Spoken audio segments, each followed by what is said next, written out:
Hi friends, welcome back to another session of EC Made Easy. After looking into the various configuration of amplifier and various regions of working of transistor amplifier, now let us see how signals can be amplified using this amplifier. A very commonly used transistor amplifier is a common emitter amplifier and under self bias. It's having highest stability and all such issues as we discussed in our previous session. So that's a circuit for self biased transistor amplifier, and the biasing system is required to ensure the positioning of operating system, and that is something to do with the DC operation of the circuit. But in reality, this circuit is meant to amplify the signals. Signal means it's something time varying thing which is not a constant one as opposed to DC. So we have some signal which we need to amplify, and after amplification we are supposed to get a amplified version of this, and because this is a common emitter, output is taken from the collector, and hence the output is out of phase compared with the input. So as the input is increasing, base current should increase. Base current increases, collector current will increase multifold. Collector current increases, therefore voltage drop across RC will increase. Therefore, this output is VCC minus voltage drop across RC, which is the reverse of the input. Done. Now the issue is the amplification should work only for AC part, and DC part is only meant for the operating system fixation, that means biasing and all that. Now when we try to connect some input, this input is coming from some other circuit, and that circuit may have some DC value, and that DC value should not interfere with this DC value, because this DC value is supposed to be fixing our operating point, and hence the DC value of the input stage should not interfere with our DC value. So we need some interface between the previous stage and the current stage, such that the two can have independent DC values. So one DC value should not interfere with other DC value.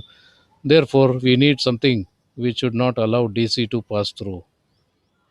You know anything which does not allow DC to pass through? Ah, yes, very well. That's a capacitor. Capacitor is one which does not allow DC to pass through. It allows only the changing things to pass through.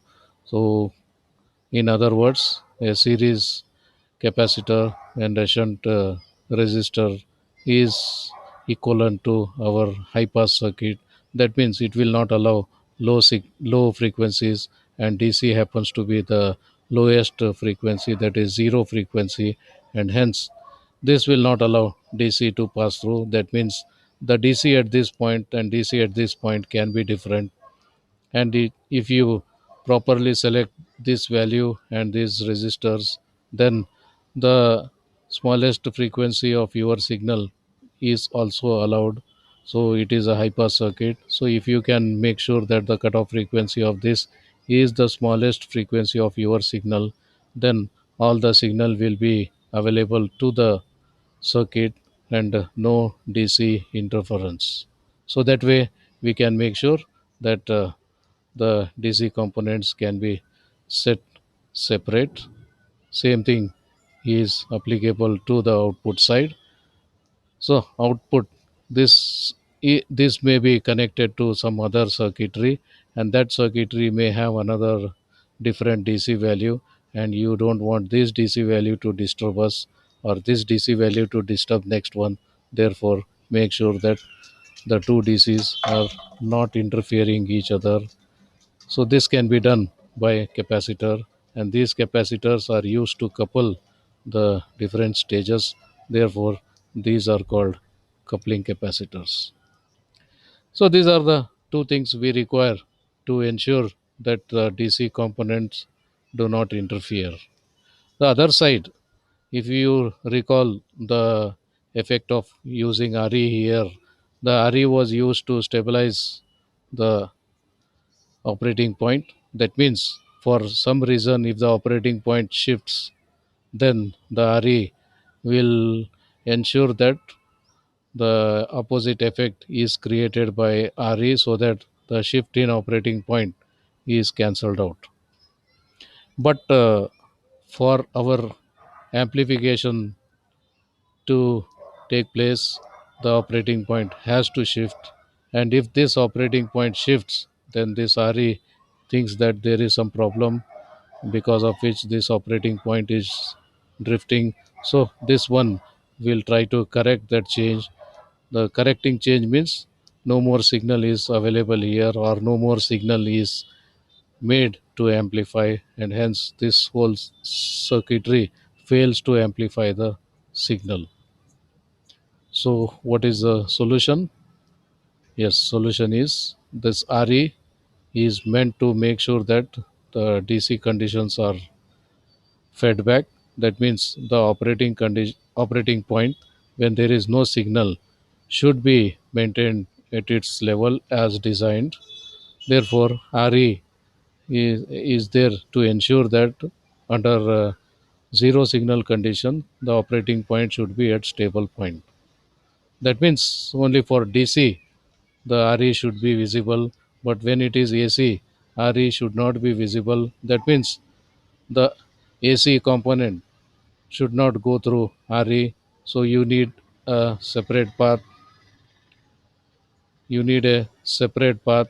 through which only the AC component is allowed, not the DC component. So if you can bypass the AC component, then it will not go through RE. And if it doesn't go through RE, the voltage across RE is not going to change with signal. If voltage across RE is not going to change with signal, then the feedback effect we had seen our previous session for stabilizing the operating point will not be working, and hence the signal gets simply amplified. So how to bypass only AC? Yes, same case, use a capacitor, and now this is used to bypass the AC component. So we are saying it a bypass capacitor. So to summarize, connecting between two stages, DC components need to be separated. Therefore, use coupling capacitors, and this is supposed to be a high pass filter. So this should make sure that least possible frequency of your signal should be allowed. And this capacitor's work is to ensure that every AC component of your signal should be bypassed, should not be allowed to go through RE, and hence this feedback effect is not seen for AC, it should be seen only for DC.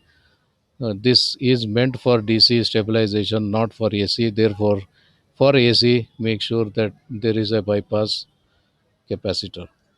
So that's it for now. Many more interesting things to come. So till then, take care. See you. Bye.